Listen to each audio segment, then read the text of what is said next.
이곳에 나와 예배하는 우리 모든 성도님들 한 분 한 분 사랑방 가운데 소그룹 가운데 하나님의 은혜와 하나님의 교제와 사랑을 체험하는 귀한 나눔이 있기를 주님의 이름으로 축원합니다.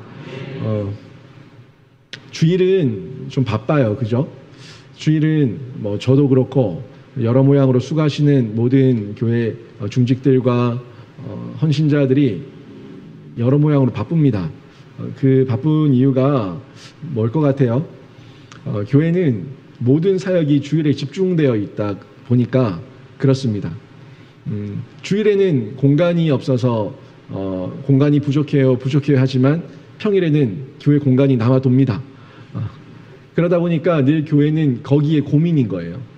주일만 위해 가지고 이 교회 공간과 부동산과 이 건물을 늘려나가는 부분에 있어서 또 부담이 되고 지어놨으면 또 교회 건물을 잘 만들어놨으면 평일에도 이 공간이 좀 활용되면서 복음 사역에 쓰여지면 좋겠는데 참 많은 사역들이 주일에 집중되는 것이 현실입니다. 그러다 보니까 교회 공간도 부족할 뿐만이 아니라 우리 성도들도 이 모양 저 모양으로 바빠서 정작 받아야 될 은혜와 정작 누려야 될 평강과 그 기쁨을 좀 잊어버린 채 바쁘게 지나다가 짜증이 날 때도 있고 좀 불평이 나올 때가 있죠. 이게 어떻게 보면은 저희 교회가 가지고 있는 고민이고 이거 어떻게 해야 될까 하는 그런 생각이 많이 듭니다. 교회에서 하고 있는 여러 사역들이 있지만 이 여러 사역들이 좀 평일에도 분산이 돼서 평일에도 이런 왕성한 사역들이 많이 이루어지면은 어느 정도 보완이 될 거라고 생각이 되는데 참 쉽지가 않죠.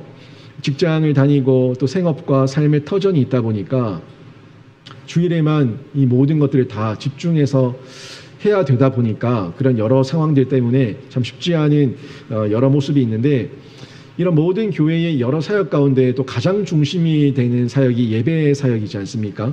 저는 말씀을 준비해서 말씀을 전달하는 이 사역을 감당하고 또 많은 분들이 이 예배를 위해서 수고를 많이 하고 계십니다. 이 모양 저 모양으로 수고하고 아무튼 이 예배가 하나님께 온전히 드려질 수 있도록 성도들이 불편함이 없도록 나 한 명이 먼저 수고하고 더 수고함으로써 좀 풍성한 예배가 되기 위한 그런 노력들을 다 하고 있는 것을 볼 수가 있습니다.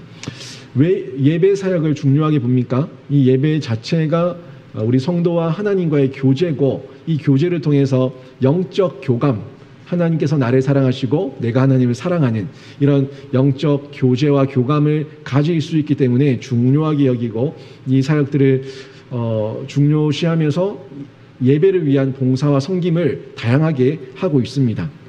그런데 이 예배는 여러분도 아시다시피 예배는 이 대그룹 사역이에요. 예배가 함께 모여서 이렇게 같이 예배를 드리고 있지 않습니까?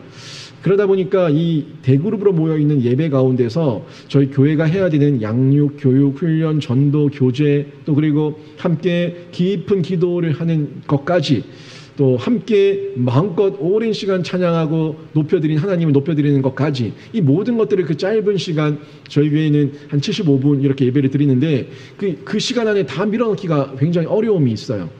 저희 오전 예배 같은 경우에는 이 하나님은 영이시니 예배하는 자가 영과 진리로 예배할지니라 이 선포를 하고 그때부터 축도까지 75분 조금 길어지면 80분 이 안에서 모든 것들을 다 정리를 하고 예배를 마치려고 하다 보니까 이 안에 저희가 원하는 그 모든 사역들 교회가 해야 되는 사역들을 다 넣기에는 어려움이 있습니다. 또 1대 다수지 않습니까? 목회자 한 명이 앞에 서고 그리고 여러분 많은 회중이 함께 드리는 곳이 이 예배의 공간이다 보니까 이런 부분에서 어려움이 많이 있습니다. 그래서 대그룹의 역할과 소그룹의 역할을 저희가 좀 더 구체적으로 살펴보면서 대그룹에서 이런 역할을 한다면 소그룹은 어떤 역할을 해야 될까? 소그룹은 어떤 역할을 통해서 하나님께 예배하고 우리가 신앙적으로 성장하고 성숙하는 유익을 얻을 수 있을까 하는 면에 있어서 고민을 하지 않을 수가 없다는 거죠.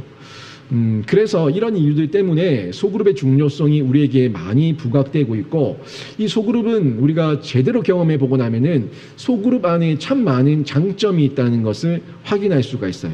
소그룹은요, 정말 비록 작지만 작은 교회로서의 역할을 다 하고 있고, 그 가운데서 다양하게 통합적이고 유기적인 사역들을 하고 있고, 이 안에서 소그룹의 강점과 장점을 저희가 발견할 수가 있습니다. 진짜 제대로 된 소그룹, 진짜 제대로 된 사랑방을 경험해 본 사람들은 그 사랑방 안에서 대그룹 예배에서 느끼지 못했던 그 깊은 감동과 감격과 나를 인정해주고 내가 함께 이 공동체 안에 녹아져 있다는 이런 즐거움, 감동을 느끼는 소그룹이 있습니다. 이걸 정말 맛보고 나면은 그 소그룹의 중요성을 더더욱 강하게 느낄 수가 있는데 어떻습니까? 소그룹은 뭐 예를 들면은 제가 뭐 다 예를 들 수는 없지만 예를 들면은 소그룹은 아주 큰 강점들을 가지고 있는데 뭐 예를 들면 그 처음에는 낯설어서 교회에 오기 싫어하는 태신자, 처음에는 교회 이 대그룹은 낯선 거예요. 낯설어서 오기 싫어하는 이 태신자나 우리가 전도하고자 하는 전도 대상자가 있을 때 이분을 소그룹으로 모시고 오는 거죠. 아주 왕성하게 사랑과 은혜와 교제가 풍성한 그런 식탁의 교제가 있고 또 나눔의 교제가 있고 기도의 교제가 있는 그런 사랑방으로 모셔오게 되면은 여기는 그냥 자신들 느낌에는 개모임하는 그런 느낌이에요. 동창회 모임하는 느낌, 뭐 친한 사람들과 만나서 그냥 얘기 나누는 느낌, 그런 느낌으로 만났는데 얘기하다 보니까 이 사람들의 진정성이 느껴지는 거예요. 이 사람들한테 깊은 내면의 마음이 느껴지는 거예요. 이 사람들이 흉내내고 있고 쇼하고 있지 않다는 걸 느끼는 거예요. 그러다 보니까 이 사람들이 교회 다니는 사람들인데 독특하다, 또 다른 느낌이다 하는 마음을 가지고 있다가 한 번, 두 번 그 소그룹의 모임에 참석하다가 교회에 초청하는 여러 사람들의 그 부탁과 또 권유와 이 전도를 통해 가지고 교회에 오게 되는 거죠. 실제로 그렇게 교회에 와서 정착을 하고 교회의 한 일원이 되는 경우들이 굉장히 많이 있습니다. 또 여러분이 하고 있는 이 사랑방 소그룹 안에는 열심인 분이 있는가 하면은 열심이 아닌 분도 있어요. 주일 예배만 나오는 분이 있는가 하면은 주일 예배 외에도 평일에도 여러 모양으로 교회에 나와서 헌신하고 봉사하는 분들이 있어요. 그런데 이렇게 평일에도 계속 교회에 나와가지고 이 모양 저 모양으로 수고하는 성도들은 왜 그럴까요? 시간이 남아 돌아서 그럴까요? 아니면은 내가 받은 은혜가 있어서 그럴까요? 은혜가 있어서 그래요. 시간이 남아 돌아서 하는 사람들은요, 오래 가지 못합니다. 뭐 몇 달, 뭐 길면 1년 이렇게 지나다 보면은 자기의 일거리와 내가 해야 될 어떤 돈벌이가 생기면은 가버립니다. 하지만 이 은혜 받은 사람은 자신의 일이 생기든 없든 자신이 어떤 바쁘든 바쁘지 않든 어떻게든 짬을 내고 시간을 내서 하나님의 몸된 교회를 더 섬기기 위해서 수고하는 헌신과 자기 십자가, 자기 부인이 있습니다.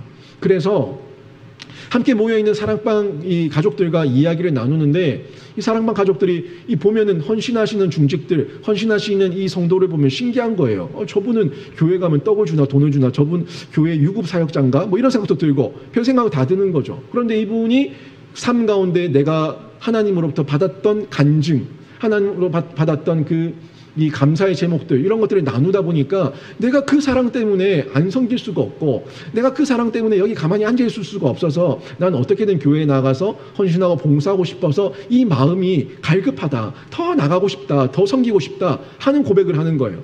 처음에는 이해가 안 되고 끌적거리면서 그분을 구경하다가 나중에는 얘기하다 보니까 사모함이 생기네. 나도 저렇게 한번 믿어보고 싶다.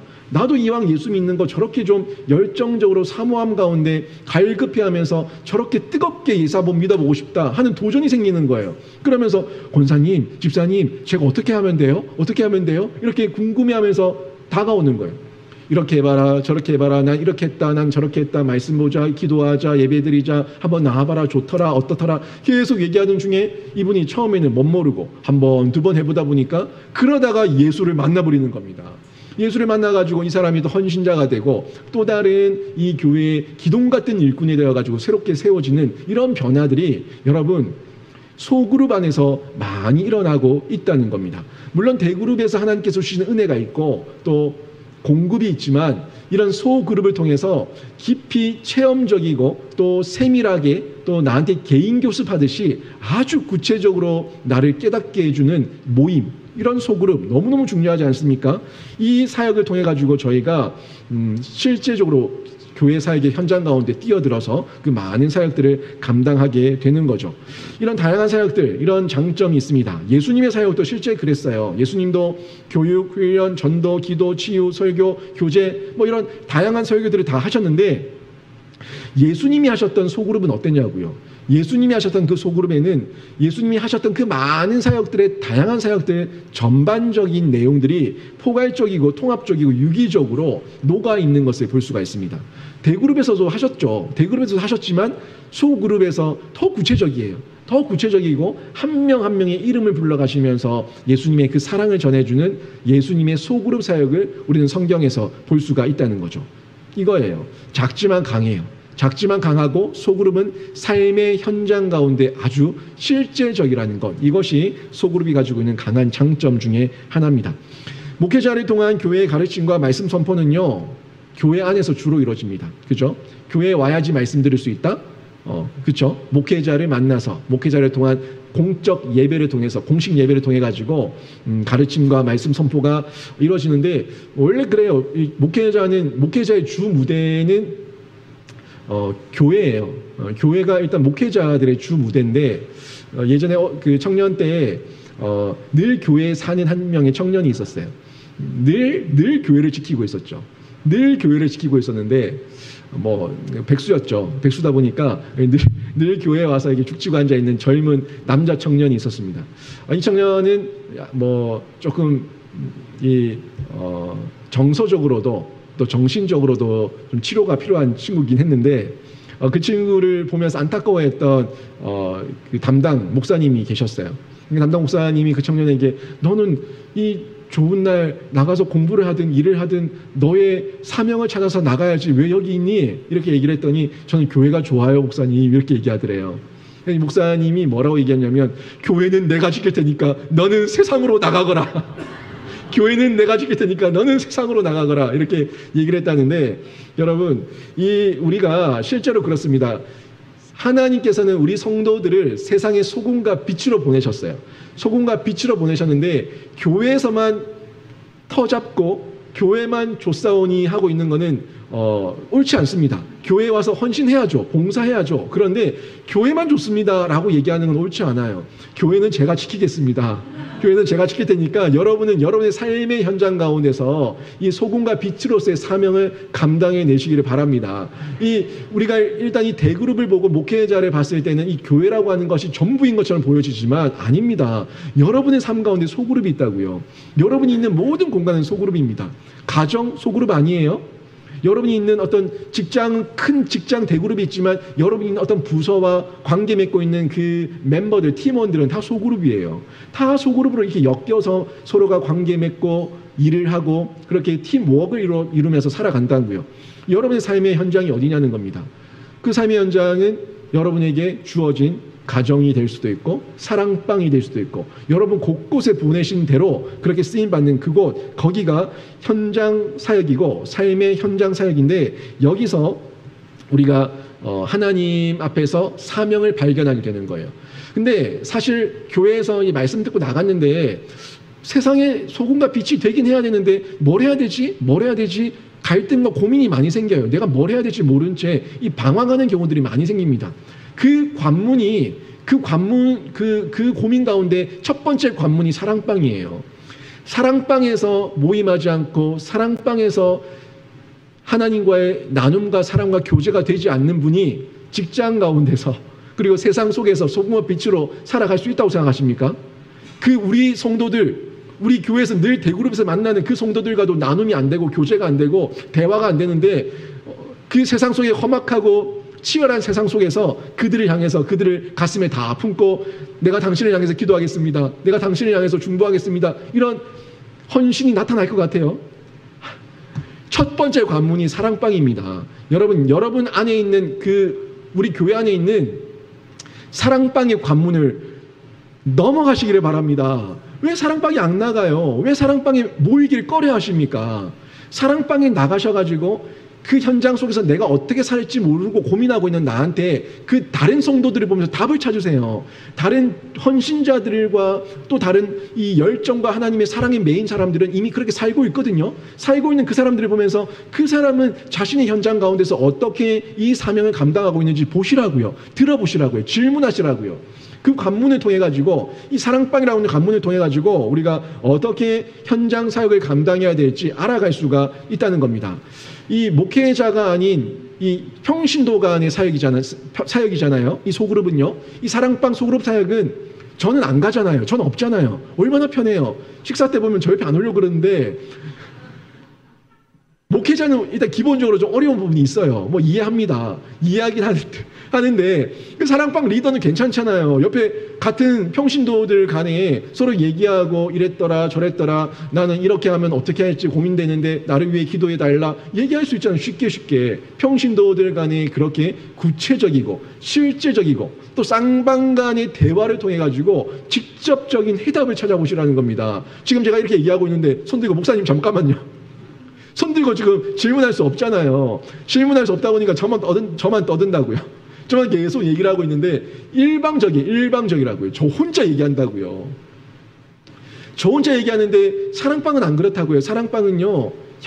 그 현장 세상 속으로 이미 들어간 여러분의 가정 안에서의 그 현장 속에서 실제적인 대화를 성도들과 나누시라는 겁니다. 그게 이 사랑방이 가지고 있는 너무나 큰 장점이고 큰 강점이에요. 그러면서 그 안에서 뭘 합니까? 기도 제목도 나누죠. 그리고 사랑방 우리 이제 앞으로 제가 제공해 드릴 거예요. 그 실제적이고 구체적이고 활용 가능한 사랑방 나눔지. 활용 가능한 사랑방 나눔지를 제가 이제 보급해 드릴 겁니다.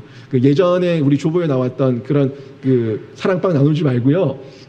실제적인 사랑방 나눔지를 제가 좀 나눠드리고 이런 어떤 그 교제와 또 교회에서 나누는 나눔지 이런 것들을 통해 가지고 실제적으로 여러분이 대화할 수 있습니다. 대화하면서 교제도 하시고 또 사랑방 리더 저는 앞으로 순장이라 부를 건데 그 순장이 또 성도들에게 연약한 성도들에게 가르쳐 줄 수도 있고 내가 받은 은혜를 흘려보내 줄 수가 있어요. 이게 사랑방에서 실제 이루어지는 양육 교육의 한 부분입니다. 한 부분이라고요. 그러면서 개별적인 서로의 상황도 알아가게 되고 이 사람에게는 이런 섬김이 필요하겠다. 이 사람에게는 이런 교제가 필요하겠다 해서 성도들 간에 만나기도 해주고 또 목사님과 만나기도 해주고 또 그들을 위해서 기도도 해주고 이 모양 저 모양으로 섬겨주고 그런 교제가 일어나는 거예요. 그러면서 또 그 내가 전도하고 싶은 사람이 있으면 그 행복하고 사랑이 있는 사랑방으로 초청하는 거죠. 초청받으면은 가만히 있을 것 같아요. 주변 사람들이. 어떻게든 섬기죠. 한 명 데리고 와봐요. 안 데리고 와서 문제지. 한 명 데리고 오면은 어떻게든 우리 교회 한번 정착하게 하려고 정말 극진하게 대접하고 섬기는 그런 이 귀한 생동감 있는 섬김의 장이 사랑방 안에서 펼쳐지게 되는 거예요. 그러면서 어머나 이러면서 나도 저렇게 섬기는 거구나. 처음 온 분들한테는 저렇게 다가가는 거구나 하면서 나도 몰랐던 것들을 배워가는 거예요. 이런 교제가 펼쳐지게 되죠. 이런 겁니다. 그러면서 전도, 양육, 교제, 섬김, 예배, 기도 이런 여러 가지 면들이 우리가 대예배에서 할 수 있는 그 영역과 대예배에서 할 수 없는 그런 소그룹의 영역까지 모든 면이 함께 어우러져 가지고 사랑방 안에서 귀한 나눔과 교제를 만들어갈 수가 있습니다. 그러니까 이 교회에서 보면은 대그룹은 제도화되어 있고 조직화되어 있어서 좀 딱딱하고 경직되어 있어요. 이런 분위기. 좀 조용하잖아요. 여기서 웃고 막 이러면은 저런 그 생각 없는 사람 봤나 불경건하게 이런 분위기지만 이게 경직되고 딱딱한 분위기지만 소그룹에서는요 그렇지 않지 않습니까? 소그룹은 현장 사역이기 때문에 유연하고요 대처가 쉽고요 순발력과 역동성 여러 가지 이 어떤 장점들을 많이 가지고 있습니다. 그래서 삶의 현장 나만이 아니라 우리 사랑방 가족들의 그 삶의 현장 깊숙이 들어갈 수 있어요. 깊숙이 오늘 모였는데 우리 식구 한 명이 안 왔어요. 왜 안 왔지? 아프다 하더라. 맞나? 오늘 그럼 거기 가자. 병문안 가자. 가자. 얼마나 유연합니까? 얼마나 좀 유연하고 순발력 있고 역동성 있습니까? 이렇게 누구든지 우리 마음만 맞으면 쉽게 할 수가 있어요. 그럼 제가 여기 앉아가지고 오늘 꿀꿀한데 저 앞에 그 놀이터 가가지고 예배 드릴까요? 이러면은 목사님 어떻게 그럴 수가 있어요? 이게 경직된 거예요. 이게 어떤 교회의 대그룹과 소그룹의 차이인데 이런 다양한 차이가 있기 때문에 저희가 소그룹 사역을 중요하게 보고 그 가운데서 강점들을 잘 발견하셔가지고 여러분들이 얻을 수 있는 유익, 여러분들이 가질 수 있는 좋은 은혜의 방법들, 내용들을 잘 활용하시기를 바랍니다. 중요한 거는요, 이 대그룹도 중요하고 소그룹도 중요한데 이 균형 유지가 좀 필요합니다. 균형을 좀 잘 유지해야 돼요.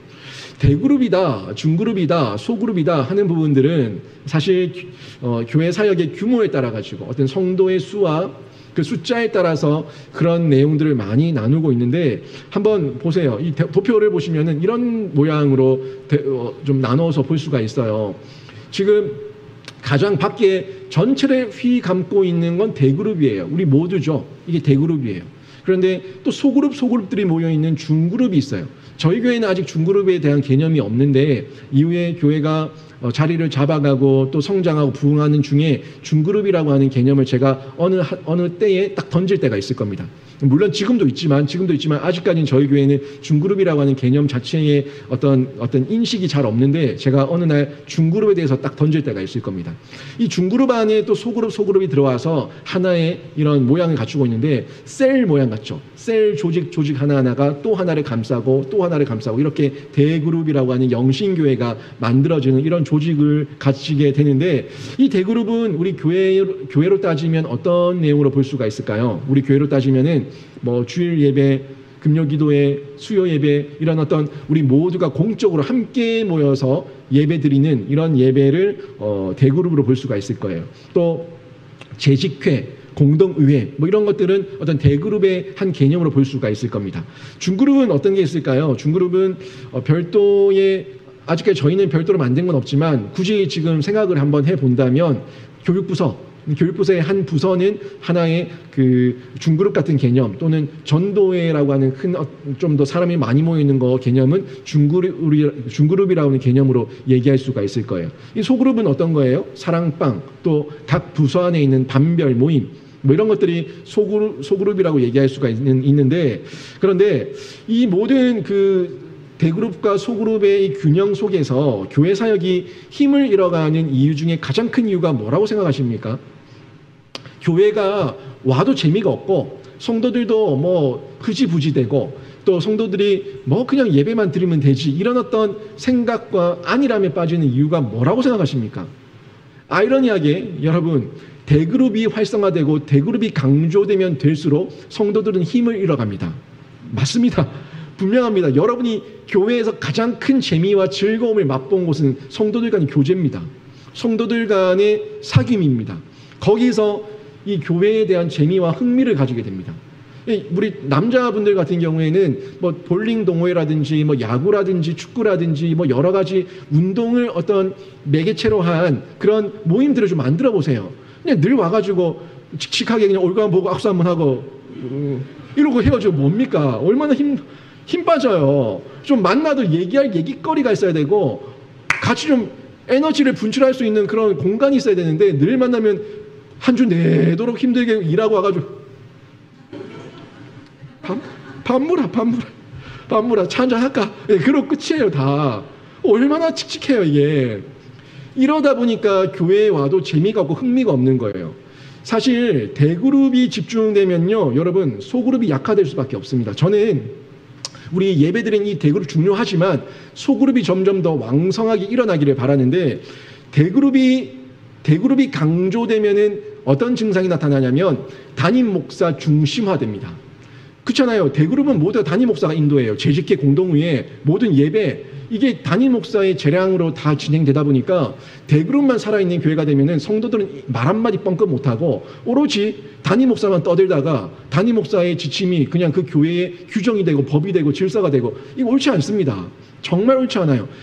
교회는 성도들이 살아있어야 돼요. 성도들이 즐거워야 되고 성도들이 자신들의 이야기와 자신들의 상황과 현재 기도의 요청을 실제적으로 할 수 있는 교회가 건강한 교회예요. 근데 여기서는 여러분 한 분 한 분의 기도 제목 제가 들을 수가 없잖아요. 그런 것들을 사랑방 리더 순장들이 정리하고 요약해가지고 담임 목사님 전달하고 장로님들이 전달하고 교육자들이 전달하면은 또 저한테 올라와요. 그러면 제가 또 보죠. 저는 이제 주일 예배 때 헌금, 여러분이 헌금을 내는데 헌금 봉투를 제가 다 가져가거든요. 돈 뺀 헌금 봉투, 빈 봉투. 그 가져가서 저는 한 주 동안 한 3번, 4번을 봐요. 3번, 4번을 보면서 이분이 어떤 감사의 제목을 내는지 또 어떤 기도의 제목을 내는지 봅니다. 지금은 제가 직접 전화하고 뭐 신방하지 않는 한 이분들이 지금 어떤 마음을 가지고 기도 제목을 내는지 제가 모르거든요. 그러니까 헌금 내실 때도 간단한 기도 제목 제가 다 보니까 하나씩 적어서 내시면은 지금 저를 직접 만나지는 못했지만 제가 보고 메모에 둡니다. 메모를 두고 이분 내가 한번 챙겨야겠다, 생각해야겠다, 전화해봐야겠다 이런 생각들을 가지게 되는데 이런 부분들도 지금은 이렇게 소통하고 있지만 여러분이 사랑방이 왕성해지면 이런 소식들이 저한테 전달되고 올라온다고요. 그러면서 저희가 더 많은 교제와 나눔을 할 수가 있게 되는데 아무튼 이 대그룹 사역이 너무 강조돼서 담임 목사에게 모든 것이 집중되기 시작하면은 일단은 담임 목사가 지칩니다. 담임 목사가 지치고 담임 목사에게 모든 게 다 집중되기 시작하면은 설교의 질적 저하가 가져옵니다. 설교의 질적 저하를 가져오게 되고 양육과 교육과 훈련과 이 모든 담임 목사를 통해서 이루어지는 사역에 있어서 어느덧 어느 순간에 대충 하고 있는 담임 목사를 보게 됩니다. 이거는 그 목사의 잘못도 있지만 그 교회가 너무 담임 목사 중심화됐기 때문에 성도들은 하는 게 없고 성도들은 그저 그냥 뭐 하는 건 있는데 그냥 몸으로만 이게 일하고 있고 실질적으로 어떤 나눔과 양육과 교제와 성도들의 어떤 이 내용들을 한마디로 목회를 돕는 담임 목사의 목회를 돕는 목양 사역의 한 일원으로서 동참하지 못한다는 거예요. 그냥 몸으로 때우고 있어요. 몸으로 일하고 있어요. 그건 옳지 않다는 거예요. 제가 뭐 동신교회 얘기를 자주 하면은 여러분 기분 나쁠지 모르겠지만 동신교회는 저희가 배울 면들이 많이 있습니다. 물론 배우지 않아야 될 면도 있어요. 근데 배울 점들이 많이 있는데 동신교회에는 약 2,000명의 평신도 사역자들이 있다고 얘기하지 않았습니까? 그분들은 이제 담임 목사가 하지 못하는 양육, 이 담임 목사가 그 많은 성도들을 어떻게 다 양육해요? 근데 한 명 훈련받은 이 성도들이 들어가서 실질적인 양육을 하는 거예요. 교육을 하는 거예요. 실제 신방을 하는 거예요. 이 내용들을 신방 보고서에 다 적어가지고 매주마다 교구 목사들한테 올려주는 거죠. 그럼 교구 목사는 그걸 또 정리해가지고 출석 보고와 함께 그 중에 중요한 암 환자라든지 입원하신 분들, 수술하시는 분들, 그리고 담임 목사 신방이 필요한 분들을 또 정리해가지고 각 기관 디렉터들한테 올려요. 그럼 각 기관 디렉터들이 그 디렉터 회의에 또 들고 들어가가지고 목사님과 회의하는 이제 소수 인원이죠. 한 5-6명 이렇게 회의하는 그 자리에서 담임 목사에게 이걸 보고하면서 목사님이 또 체킹하고 비서실에 전달하고 이런 어떤 이 질서와 교통들이 이루어지게 되거든요. 이런 부분들이 이루어지게 되는데 그 전반적인 면에서 담임 목사가 해야 될 사역이 있고 해야 될 면이 있는데 모든 면을 여러분이 저만 기대하고 저만 바라보고 있으면은 어느덧 여러분이 저에 대해서 실망하는 때가 옵니다. 아니 목사님 왜 저래? 예전에는 안 저랬더니 왜 저러시지? 하는 마음이 드는데 그때는 제가 나태해졌을 수도 있겠지만 게을러졌을 수도 있겠지만 대부분은 어떤 사역적인 면에서 과부하가 걸렸을 때 그런 증상을 보일 수도 있습니다. 아무튼 저는 뭐 그렇게 하지 않기 위해서 최선과 노력을 다하고 미리미리 평신도 사역지를 세우기 위한 수고를 해 나갈 거지만 그 사역에 여러분이 뛰어드셔야 되고 여러분이 동참해 주셔야지 평신도 리더들이 세워진다고요. 그리고 이게 점점 가중화되기 시작하면요. 대그룹 중심으로 치우쳐지기 시작하면은 부교육자나 평신도 사역이 위축돼요. 부교육자들은 늘 담임 목사를 눈치 봐요. 담임 목사님이 안 된다면 어떡하지? 담임 목사님이 저 싫다고 얘기하면 어떡하지? 그러니까 모든 것, 정말 세세한 것 하나하나까지도 담임 목사의 결정이 없으면 아무것도 하지 못하는 부교육자가 만들어집니다. 성도들은 더 하죠. 성도들은 말할 것도 없어요. 뭐 이거 하면은 목사님 싫어해. 이거 하면 목사님 싫어해. 그러다 보니까 전부 다 안 해요. 아무것도 없어요. 교회는 그냥 오로지 평일 내도록 문 닫아놓고 불이 안 켜져요. 그리고 주일에만 불 켜지고 모여 앉아가지고 찬양 부르고 예배 드리고 다 집에 가요. 이게 정말 건강한 교회자는 겁니다. 그렇지 않아요. 소그룹 사역을 선호하는 젊은 층들이 있습니다. 소그룹 사역을 선호하는 젊은 층들이 있고 또 다른 연약한 성도들을 가르치기를 좋아하는 티칭의 은사가 있는 성도들이 있습니다. 여러분 가운데에도 이 대학 시절 때나 중고등부 청년 시절 때 그럴 때 누군가와 교제하고 연약한 성도들을 가르치고 또 섬겨봤던 경험이 있는 분들이 많거든요. 교사로 섬겨봤던 분들이 많아요. 이런 분들은 그 안에 내면에 가르치는 은사가 있습니다. 이걸 개발시켜줘야 돼요. 개발시켜줘서 이분들에게 그 사역을 맡기면은 그 사람이 한 명의 평신도지만 한 명 또는 두 명, 세 명을 붙들고 정말 담임 목사가 쏟을 수 없는 그 에너지와 열정과 사랑을 쏟으면서 그 성도를 감동시킵니다.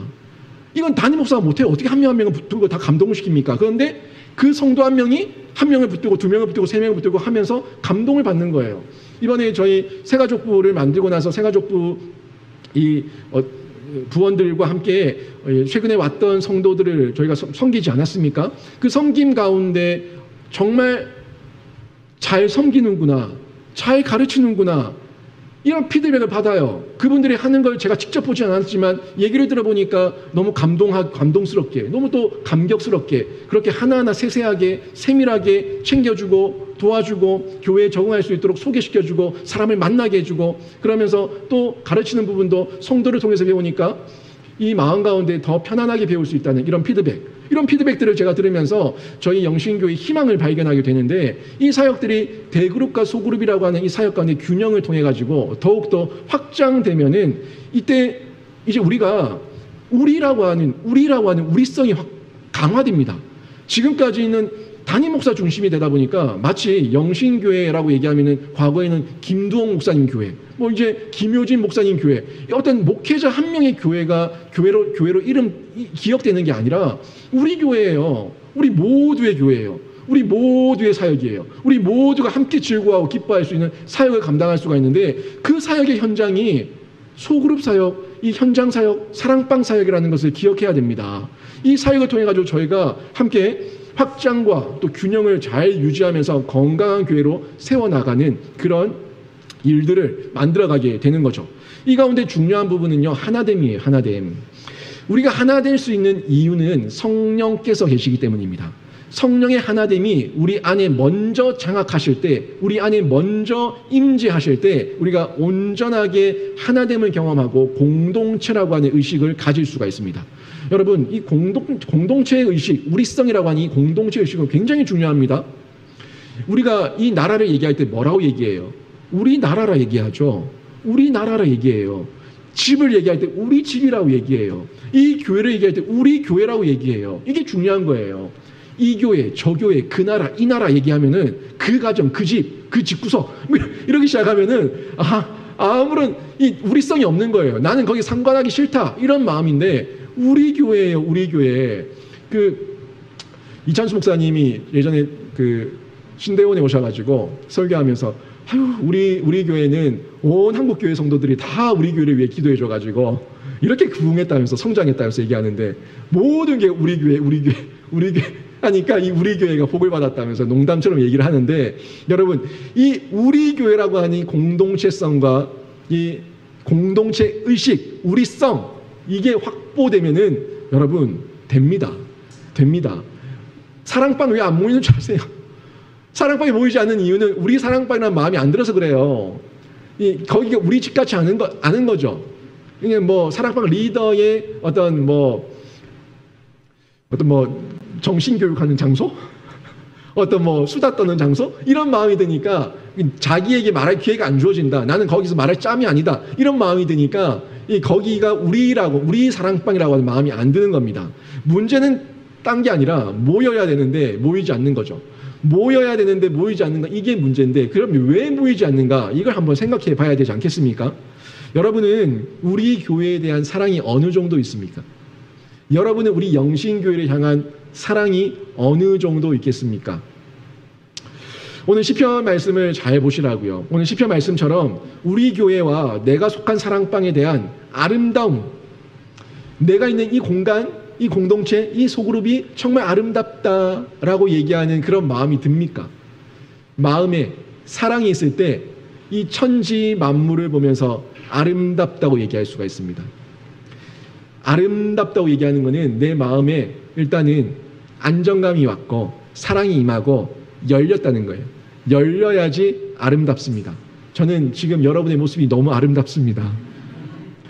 여러분이 저를 볼 때 참 김효주 목사 꼴보기 싫다 하는 마음이 드는 순간 이미 마음이 닫힌 겁니다.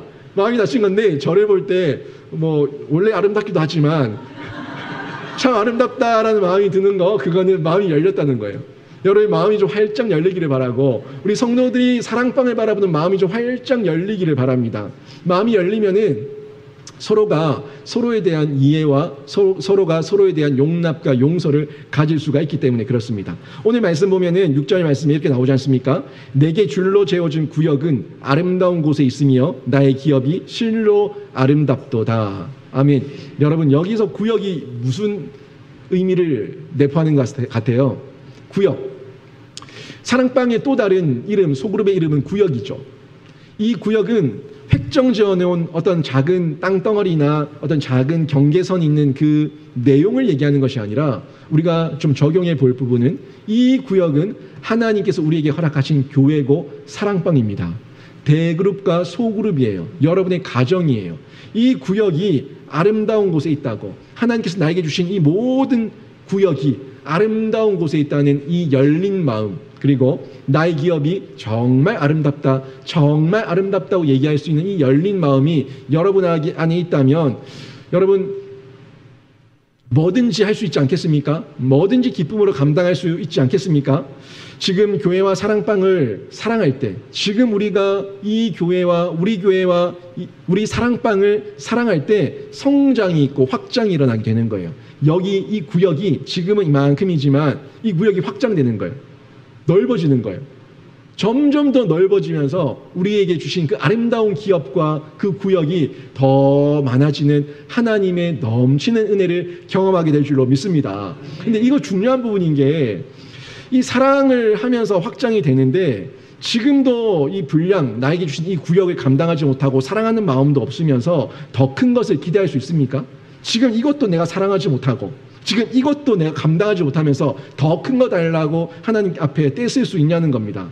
하나님 앞에서 지금 주어진 것에 감사하고 충성할 때, 그때 하나님께서는 더 큰 것으로 여러분에게 맡기시고 여러분에게 사명을 허락하실 줄로 믿습니다.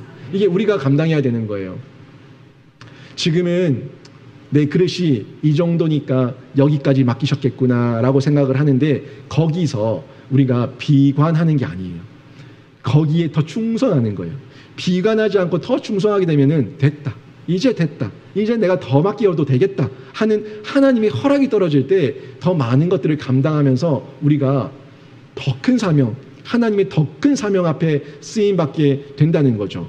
여러분, 사랑방에 대한 사랑은요, 공동체 의식이에요. 이 공동체 의식은 성령의 띠를 통해서, 성령의 하나됨을 통해서 우리가 만들어가게 되는데, 사랑방을 한번 돌아보시고 내 안에 왜 사랑이 없고 왜 아름답게 안 보이고 이 구역에 대한 감동과 감격이 왜 없는지 한번 점검해 보시면서 성령의 하나됨을 간구하시기를 바랍니다. 그리고 이 교회가 이제 사람이 많아지면 많아질수록 관심과 사랑은 분산될 수밖에 없거든요. 근데 지금 내가 맡고 있는 이 사랑방도 내가 관심과 사랑을 쏟지 못하면서 더 달라고? 더 주면 더 많은 관심 쏟을 것 같아요? 못해요.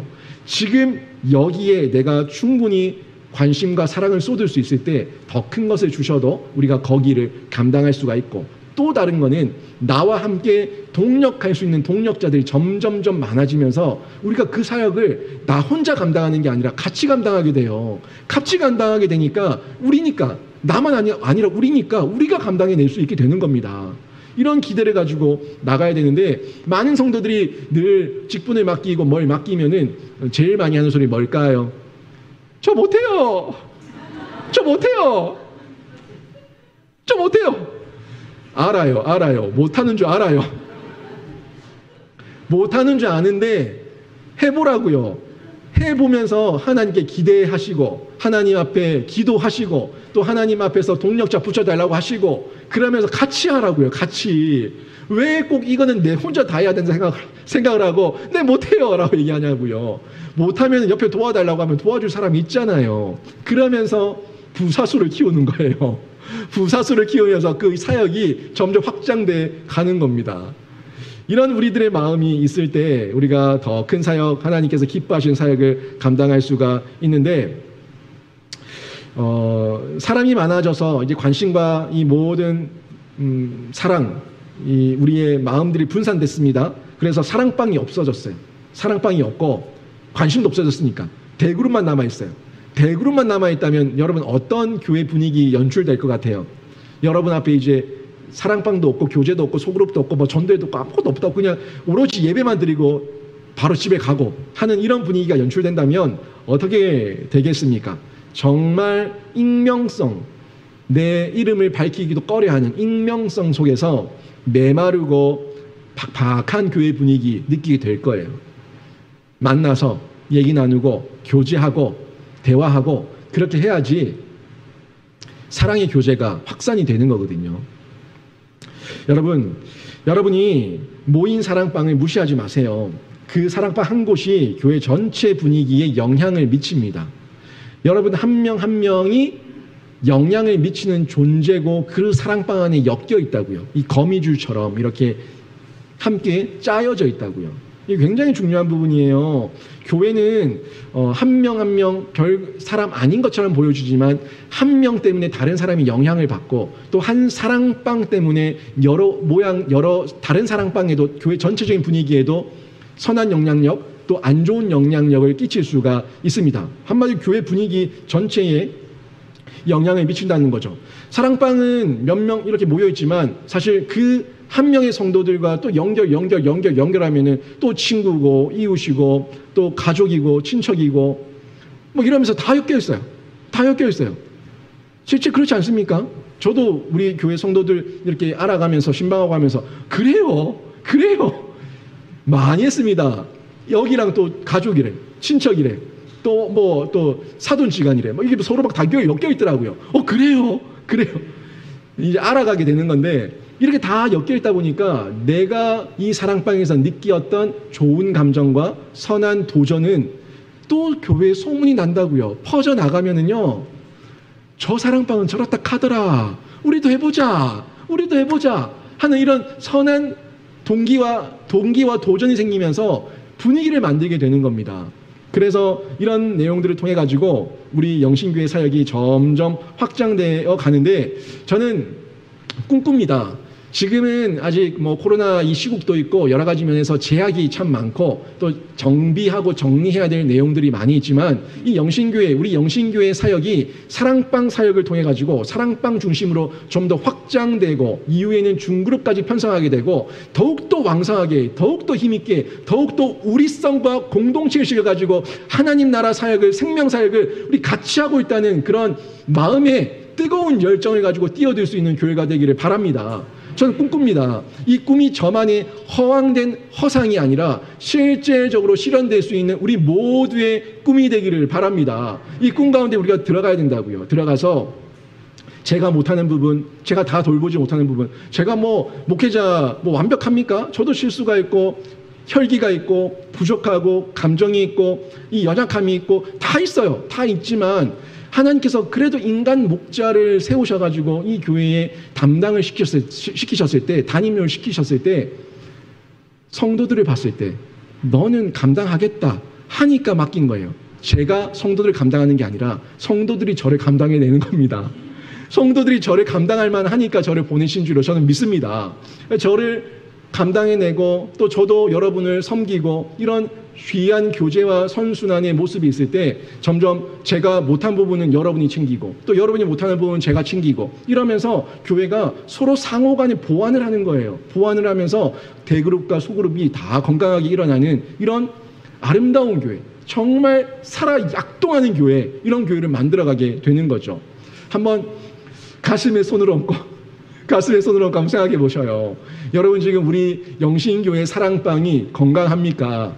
이 건강하지 않다고 생각한다면 이 건강하지 않은 이유를 발견하고 우리가 같이 뛰어드는 그런 수고를, 노력을 해야 되지 않겠어요? 또 건강하다고 한다면 그 건강성을 더 많은 사람들에게 알려주고 함께 공유할 수 있는 그런 좋은 구조, 이 인프라가 만들어져서 서로 간에 네트워크가 만들어져 가지고 소통할 수 있다면 얼마나 살아 약동하는 교회, 사랑방을 경험할 수가 있겠냐는 겁니다. 여러분, 이 교제 가운데 저희가 실제적인 우리의 치료, 우리의 치유, 우리의 회복을 경험할 수가 있어요.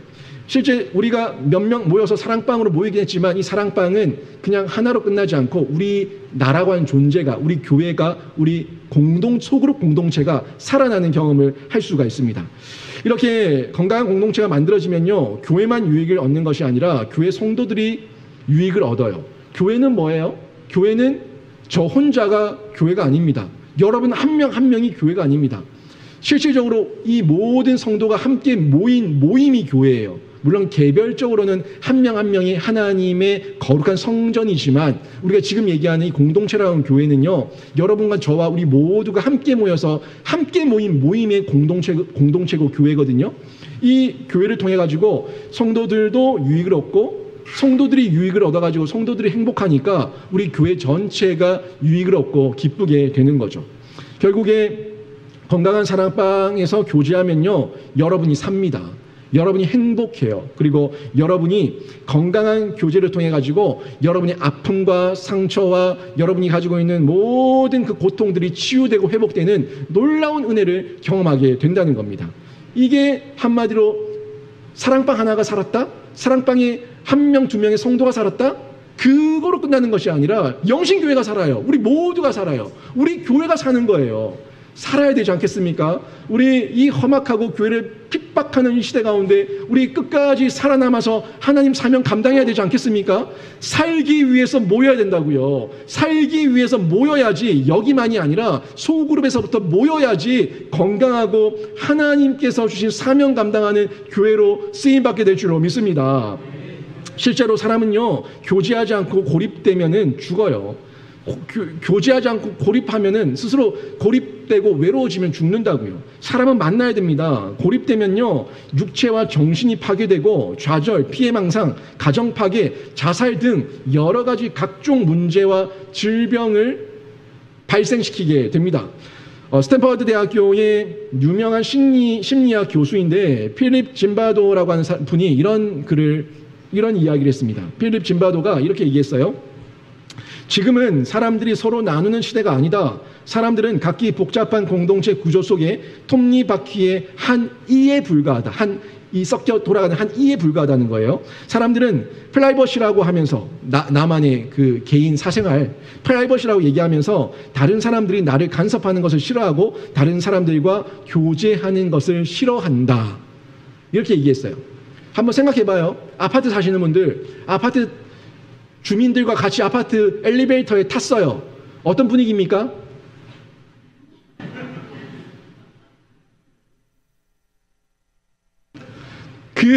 그 분위기 10초, 20초, 뭐 짧게는 5초, 10초 뭐 이렇게 흘러가는 동안에 좀 답답하지 않습니까? 이 분위기 무슨 분위기야? 이거 뭐야? 이런 마음 들지 않아요? 그런데 저희 교회 엘리베이터는 짧지만 타면은 인사가 있고 나눔이 있고 교제가 있고 행복이 있습니다. 아멘. 이 교제가 있는 것과 없는 곳의 엘리베이터는 다릅니다. 이 주민들과 함께 만났을 때에도 그런 교제가 없으니까, 기본적으로 교제가 없으니까 그 엘리베이터에 타고 있어도 그 자리가 불편한 거예요. 서로 그냥 몇 호 사세요? 묻는 것도 실례야. 왜 물어요? 왜 물어요? 내가 몇 호 사야 되는데 왜 물어요? 이런 분위기죠. 몇 호 사세요? 물으면은 왠지 스토커가 된 것처럼 묻는 것도 실례고, 그분이 뭐 그냥 한번 인사해 주면은 그냥 안녕하세요, 그냥 얼굴 안 보고 네 이러고 내리는 이런 분위기, 사실 아파트 안에서 연출되고 있지 않습니까? 과거의 이웃 사촌이라고 얘기했던 그때와는 너무나 차원이 다르지 않습니까? 이유가 뭐예요? 교제가 없으니까, 나눔이 없으니까, 사랑이 없으니까 결국엔 이런 문제가 나타나고 있죠. 익명성을 선호합니다. 내 말만 하기를 좋아하고 상대방의 대화를 듣기 싫어합니다. 그래서 댓글도 그냥 달아버리고 끝납니다. 내 말만 다 쏟아내고 끝나요. 댓글을 통해서 이런 쌍방의 교제는 잘 이루어지지 않지 않습니까? 교제가 되는 거는 카톡이나 문자나 이렇게 내가 아는 사람과 교제가 되고 내가 관계가 있는 사람과 교제가 되고 관심 있는 사람과 교제가 되지, 이상한 사람이 카톡 오면 뭐야 하고 지우지 않습니까? 바로 전화도 안 받아요. 모르는 번호는 안 받아요. 그만큼 시대 가운데 익명성이라는 것을 우리가 알게 모르게 요구하고 있다는 거예요. 프라이버시, 개인정보라고, 내 사생활이라고 참견하지 말라고, 이 의식을 가지고 교회까지 들어와 버렸습니다. 교회까지 들어왔기 때문에 이제는 성도들 간에도 서로 뭘 그렇게 알려고 그래, 그냥 대충 모른 척해 하는 이런 마음 속에서 서로 무시해버리고 무관심해버리는 이런 증상들이 나타나고 있지 않냐는 겁니다. 물론 조심해야 됩니다. 이 프라이버시와 이 시대적인 흐름들 때문에 저희가 그 사람에게 신뢰가 되지 않도록, 또 마음에 상처가 되지 않도록 조심해야 되지만, 우리가 점점 교제가 깊어질수록 좀 더 알아가고 좀 더 대화하게 되고, 그러면서 하나님 예수 그리스도의 사랑을 같이 나눌 수 있는 건강한 공동체로 만들어가야 되지 않겠습니까? 그러면서 누가 잘 됐다, 뭐 축하할 일이 생겼다, 그런 얘기들을 들어도 별로 좋아하지 않아요. 뭐 잘했으면 얼마나 잘했다고, 뭐 잘하면 얼마나 잘한다고, 뭐 이런 식으로 냉소하거나, 또 상대방의 어떤 아픔이라든지 주어야 될 내용들을 우리가 교회까지 들어와 가지고 그렇게 배아파하거나 또 그 사람을 못마땅히 여기는 이런 모습들 있지 않냐는 겁니다. 다 전부 다 나만 잘 살면 된다, 나만 잘 살면 된다, 나라고 얘기하는 개인주의와 이기주의의 그 결과물들인데, 여러분, 고립만큼 무서운 살인자는 없습니다. 고립만큼 무서운 킬러가 없다고요. 킬러, 죽이는 살인자, 고립만큼 나를 죽이는 더 심각하고 무서운 살인자가 없어요. 여러분 스스로 고립시키지 마세요. 여러분 스스로 죽이는 겁니다. 나오셔야 돼요. 나와서 교제하라고 하나님께서 세상을 만드시고 아담과 함께 하와를 만드셨고 가정을 만드시고 공동체를 만드시고 교회를 만드셨어요. 교제하라고 했는데 늘 고립. 왜 그래요? 그건 좋은 방법이 아닙니다. 사랑방에 나는 모여서 교제할 수 없다, 나는 사랑방에 갈 수 없다, 나는 사랑방에 안 간다 하는 그 마음을 여러분 이제 좀 여세요. 마음의 문을 여시고 자물쇠를 푸시고 문을 열고 나오시기를 바랍니다. 현대인들이 이 고슴도치 같아요. 고슴도치 알죠? 이 고슴도치가 추운 겨울이 되면 추워가지고 자기들끼리 모여가지고 이 부대끼면서 몸을 따뜻하게 이렇게 서로 부댕겨야지 체온을 나눌 수가 있지 않습니까? 부대끼는데 모이면 어떻게 해요? 모이면은 자기들의 그 예리한 그 바늘이 서로 찌르는 거야. 그러니까 또 떨어져. 또 추워. 그럼 또 쓱 와. 또 찔러. 또 흩어져. 이건 뭐예요? 여러분, 결국엔 인간들은요, 서로의 필요가 있거든요. 서로의 필요를 느끼고 있어요. 이 니드예요, 니드. 나에게 당신이 필요합니다. 나에게 사람이 필요합니다. 나에게 우리 성도들의 그 관심이 필요합니다. 니드. 이 니드가 있는데 모이면 어떻게 돼요? 서로 찌릅니다. 서로 찌르니까 니들이 돼요. 니들이 뭔지 압니까? 바늘이에요, 바늘. 필요한데 모이면 찌르는 거예요. 영어 신기하죠? 니드한데 니들이 돼요. 참 신기해요. 영어도 하나님께서 만드셨으니까 이 속에 참 오묘한 것들을 많이 넣어놓으셨는데, 이 니드한데 니드라는, 이게 필요한데 찌르는 이런 모습 가운데 나타나면서, 이런 모습을 심리학자들이 뭐라고 얘기하냐면은 고슴도치 신드롬이라고 얘기합니다. 고슴도치 신드롬. 결국에는 이 고슴도치들끼리 필요는 한데 모이면 찌르니까 또 흩어지고, 필요는 한데 모이니까 또 찌르니까 또 흩어지고, 계속 그러고 반복하고 있다는 겁니다. 여러분, 이 찌르고 찔리지만 그래도 우리는 모임이 필요합니다. 교제가 필요합니다. 왜입니까? 그 내면의 실질적인 치료가 모였을 때, 대화할 때, 나눌 때 이루어지기 때문에 그렇습니다. 이 고슴도치 신드롬의 치료제는 딴 거 없어요. 코이노니아, 교제예요. 나눔이에요. 나누면은 회복되는 거예요. 그럼 어떻게 우리가 사랑방을 해야 될까요? 제가 3가지만 얘기하면서 말씀을 정리하는데, 우리가 사랑방을 어떻게 해야 되겠습니까? 명심해야 될 것은요, 먼저는 여러분 참여를 독려하시기 바랍니다. 안 모이면 안 모인다고 내버려 두지 마세요. 쟤는 원래 그래. 원래 그렇지 않았어요. 하나님 창조 때는 그렇지 않았다고요. 세상 살면서 찔리고 상처받고 외로워서 지금 혼자 고립시키고 있다고? 원래 그런 것이 아니라 불러내라고요. 독려하라고요. 나오라고 하라고요. 나는 원래 그래요. 냅둬요. 너 원래 그렇지 않았어. 울어주세요. 너 원래 그렇지 않았다. 울어주시라고요. 그럼 나옵니다. 다 상처 때문에 그런 거예요. 나와봤자 상처받을까봐, 니들 당할까봐 안 오는 거예요. 여러분, 참여를 독려하시는데 물론 참여라고 하는 것은 자발적이면 가장 좋습니다. 법 때문에, 의무 때문에, 체면 때문에 교회에서 시키니까 그렇게 모이는 거 별로 좋지 않지만 자원하는 마음으로 모이는 게 가장 좋고 필요합니다. 하지만 우리가 악하고 게으르고 무지하고 또 우리 마음 가운데 하나님의 법 가운데 순종하지 않으려고 하는 불순종이 있다 보니까 먼저 은혜 받은 순장님들이, 먼저 은혜 받은 중직들이, 먼저 하나님 경험한 성도들이 나가셔가지고 독려하시라고요. 히브리서 3장 12절부터 14절 말씀 같이 한번 보겠습니다. 같이 한번 읽어봅니다. 시작. 형제들아, 너희가 삼가 혹 너희 중에 악한 마음을 품고 살아계신 하나님에게 떨어질까 조심할 것이요, 오직 오늘이라 일컫는 동안에 매일 피차 권면하여 너희 중에 누구든지 죄의 유혹으로 완고하게 되지 않도록 하라. 우리가 시작할 때에 확신한 것을 끝까지 견고히 잡고 있으면 그리스도와 함께 참여한 자가 되리라. 아멘. 이 말씀 앞부분 한번 넘겨보세요. 여러분, 여기서 중요한 부분이에요. 형제들아, 너희는 삼가 혹 너희 중에 누가 믿지 아니하는 악한 마음을 품고 살아계신 하나님에게서 떨어질까 조심할 것이요. 조심하래요. 내가 떨어지는 것이 아니라 내 주변에 있는 다른 사람들이 떨어질까 조심하라는 거예요. 뭔 말이에요?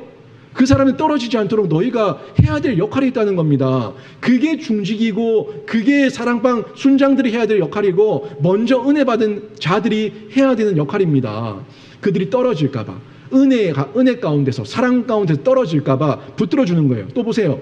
오직 오늘이라 일컫는 동안, 오늘이라 일컫는, 미루지 말라는 거예요. 오늘, 미루지 말라는 거예요. 오늘 매일 피차 권면하여, 매일 하래요. 오늘 해서 안 들어요? 으이그 고집 봐라. 그 다음에 또 안 들어요? 으이그 승질 봐라. 또 해서 안 들어요? 내 그럴 줄 알았다. 이러지 마시고 매일 피차 권면하라는 겁니다. 내가 안 되면 또 다른 사람을 보내고, 내가 안 되면 또 다른 사람을 내고, 한 명, 두 명, 세 명 같이 가면서 그렇게 피차 권면하면서 끌어내라는 겁니다. 나오게끔 하라는 거예요. 그리고 그 일을 통해 가지고, 참여 동료를 통해 가지고 한 명의 영혼이 사랑에 있는 그 사랑방으로 나와서 새롭게 살아나는 역사를 경험하게 되는 거예요. 두 번째가 이 상처를 각오해야 돼요. 여러분, 그 상처받았다 그러는데 왜 상처 준 사람은 없을까요? 다 상처받았대요. 저도 상처 많이 받았어요. 근데 저는 누구한테 가서 얘기합니까? 하나님, 전 상처받은 거 누구한테 얘기합니까? 상처받은 사람 아니고 상처 준 사람은 왜 없어요?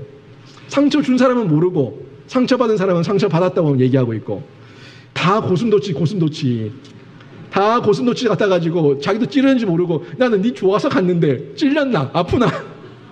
난 네 좋아서 그랬다. 같이 살자고 갔는데 찔러, 아파, 피나, 아야! 이러고 있는 거죠. 고슴도치 같이 추워서 가까이 가지만 가까이 가면은 서로 찌르는 경향이 있어요. 우리한테 있습니다. 그래서 서로 상처를 주고받을 수 있습니다. 그거 이상한 거 아니에요. 그 사람도 죄인이고 나도 죄인이고 그 사람도 고슴도치고 나도 고슴도치니까 그런 거예요. 그런 거예요. 그걸 이상하게 여기지 마세요. 그러면서 상처를 받을까 두려워하거나 상처받았다고 멀리하기 시작하면요, 결국엔 다 얼어 죽어요. 고슴도치가 또 모이잖아요. 아파서 떨어졌다가 또 모이잖아요. 왜 모입니까? 얼어 죽을까 봐 모이는 거예요. 그런데 혼자 떨어져서 나는 내 혼자 살란다 하면 얼어 죽어요. 고립된다고, 죽는다고요. 그래서 상처를 각오하시고 그래도 살기 위해 모이십시오. 상처 각오하십시오. 따라합시다. 상처 각오하시고 만나서 얘기하고 나누다 보면 그 니들이 무뎌집니다. 내 피부가 두꺼워집니다. 내 피부가 두꺼워지고 갑옷을 입어. 그 정도로는 상처가 안 돼. 그 정도란 상처도 안 되고, 또 찌르는 니들이 좀 이렇게 무뎌져가지고 별로 안 아파요. 그냥 내가 기도해줘야겠다, 내가 품어줘야겠다 하는 그런 마음이 생기게 되는 겁니다. 여러분, 결혼 생활 해봤지 않습니까? 결혼 생활 처음엔 눈에 콩깍지 씌워가지고 결혼했는데 살아보니까 어때요? 어때요? 그 사람이 그 사람이고 그 모양이 그 모양이고 뭐 그렇지 않습니까? 그런데 그거 알면서 자녀들한테 왜 결혼하라고 그래요? 그거 알면서 혼자 살면 편하고 결혼 안 하면 편하고 결혼하니까 별거 없더라 알면서 왜 결혼하라고 그래요? 뭐 때문입니까? 같이 살아야 사니까 결혼하라고 하는 겁니다. 같이 살아야지, 사람은 같이 살아야지, 살아내니까 같이 살라고, 좀 힘들어도 살아내라고 결혼하라는 거예요. 여러분, 서로의 약점을 발견하고 실망하게 되지만 그것 때문에 겁나서 안 모이면 안 돼요. 실망하게 되지만, 아프지만 그것 때문에 겁나서 안 모이면 그게 진짜 멍청하고 바보 같은 행동이라는 겁니다. 우리가 서로 상처를 주고받지만 예수 그리스도 안에서 서로 용서하고 용납하면 사랑의 교제가 성숙해지게 되는 겁니다. 그러면서 책임 감당하는 겁니다. 저희가 책임 감당하는데 각 지체의 분량대로 책임을 감당하는 거예요. 교회 안에 숨어 지내지 마세요. 그것이 편한 것 같지만 그렇게 하면은 자신에게 성장도 성숙도 아무것도 없고 보람도 행복도 없습니다. 서로가 삶을 나누면서 정체성도 더욱더 분명해지게 되고 책임감도 강해지고 함께 모이는 책임을 누리는 거예요. 책임, 여러분의 분량대로 감당하세요. 여러분의 분량대로 감당하시라고요. 여러분이 주신 만큼만 감당하면 돼요. 더 많은 것 요구하지 않습니다.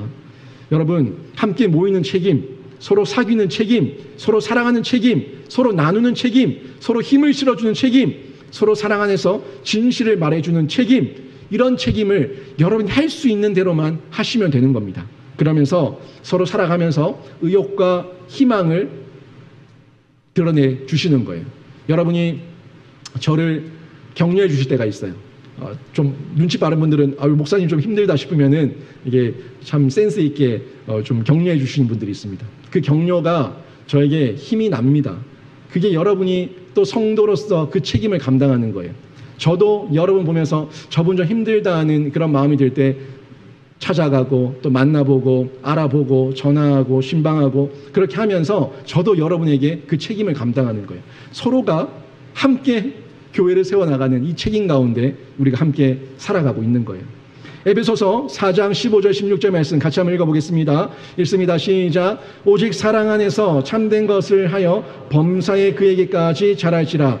그는 머리시니 곧 그리스도라. 그에게서 온몸이 각 마디를 통하여 도움을 받음으로 연결되고 결합되어 각 지체의 분량대로 역사하여 그 몸을 자라게 하며 사랑 안에서 스스로 세우느니라. 아멘. 다 중요하지만 마지막 부분, 각 지체의 분량대로 역사하여, 각 지체의 분량대로 역사하여, 여러분 각자의 분량대로 역사하는 하나님의 사랑을 흘려보내십시오. 그러면은 우리 교회가 건강해집니다. 여러분, 사도행전 초대교회는요, 우리처럼 이런 건물, 성전의 건물도 없었습니다. 그냥 집에서 교제했어요. 그리고 조직도 없었고, 정관도 없었고 규정도 없었고 신구약 성경까지도 완성되지 않았던 시대입니다.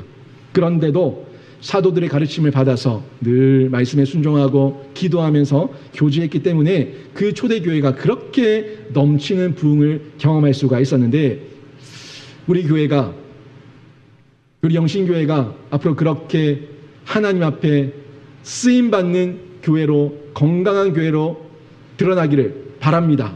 한번 따라합시다. 모이면 산다. 모이면 산다. 모이면 산다는 이 말씀 여러분 기억하시고 모이십시오.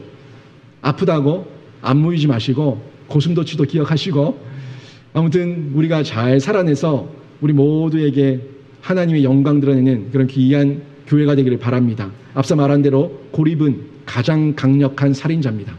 여기에 속지 마십시오. 혼자 있는 거 고립이에요. 나를 죽이고 있어요. 속지 마세요. 말씀 정리합니다. 자발적 참여로 모이는 사랑방이 되면요. 자발적 참여로 모이는 사랑방이 되면은 우리 교회의 모든 사역이 확장이 되는 거예요. 그리고 성령의 능력이 임하는 사랑방이 되면요. 우리 내면에 강건해지니까, 건강해지니까 내적 성장이 일어나게 되는 거예요. 내적 성장이 일어나는 거예요. 또 모이고 만나고 나누는 사랑방은요. 교회 부흥으로 연결되게 됩니다. 결국에 모여야 사는 거예요. 모여야 살고 작지만 강한 사랑방으로 디자인하게 되면은 여러분 모두가 하나님 앞에서 쓰임받는 각자의 분량대로 그 역할을 하게 되는 겁니다. 이번 주 돌아가셔가지고 우리 사랑방 리더들은 사랑방 가족들 모두에게 전화 한 통씩 한번 해보시기 바랍니다. 한번 다 해보시고, 그리고 전화 신방하시고, 또 주일에 오셨는지 안 오셨는지 출석 체크도 좀 해주시고, 뒤에서 우리 출석 체크 하시는 분들이 있어요. 주일 1부, 2부 예배 때. 그때 좀 같이 봐주시기도 좀 하고요. 그렇게 하시면서 제가 다 못 챙긴 부분들 저도 주중에 누가 빠졌는지 체킹하면서 전화 신방할 수 있도록 좀 도와주시고, 이렇게 앞으로 더 왕성하고 건강한 사랑방 모임이 될 수 있도록 미리미리 준비하는 기회로 저희가 이 시간을 선용하기를 바랍니다. 어떻든 우리 모두가 날마다 모여야 될 이유를 늘 발견하면서 하나님 앞에 더 모이기에 힘쓰는 귀한 사랑방으로 하나님께 칭찬받기를 주님의 이름으로 축원합니다. 아멘.